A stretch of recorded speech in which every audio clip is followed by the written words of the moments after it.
हे बघा, एकूणच आपल्या जिल्ह्यामध्ये 54 पैकी 38 महिला निवडून आलेल्या आहेत. त्यामुळे 50% पेक्षाची जास्तीची मर्यादा आपल्या जिल्ह्याने ओलांडलेली आहे आणि महिलांचं राजकारणामधलं जास्तीत जास्त प्रमाण हे निश्चितच ज्या अर्थाने पंतप्रधान नरेंद्र मोदीजी, मुख्यमंत्री देवेंद्र फडणवीस साहेब खऱ्या अर्थाने विमेन लेड डेव्हलपमेंट जी भाषा करतात ती खऱ्या अर्थाने प्रत्यक्षात येताना आपल्याला दिसते. आणि आपल्या जिल्ह्यामध्ये सुद्धा एवढ्या मोठ्या संख्येने महिला आपल्या सदस्य झालेल्या आहेत, एवढ्या मोठ्या आता सभापती, अध्यक्ष हे सगळ्या महिला झालेल्या आहेत. मला खात्री आहे, मला विश्वास आहे की जिल्ह्यामध्ये महिलांच्या नेतृत्वामुळे निश्चितच जिल्हावासियांना जे अपेक्षित काम आहे ते उभं राहील.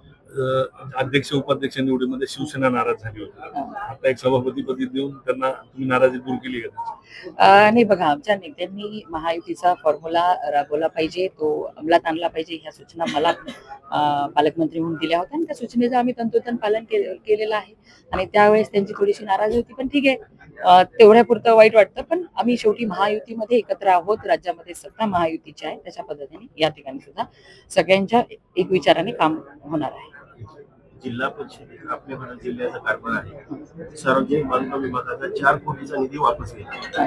यासाठी सर्वस्वी जबाबदार कार्यकारी अभियंता नाही, बघा, कुठलाही निधी वापस गेलेला नाही. उलट महाराष्ट्रात आपला जिल्हा 2 नंबरला आहे निधीचा योग्य वापर करण्यामध्ये, त्यामुळे तसा काही वापस गेलेला नाही.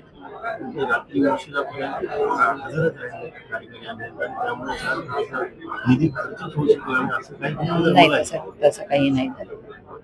येणाऱ्या काळामध्ये जिल्ह्यासाठी भरपूर निधी येणार. हो, निश्चितच.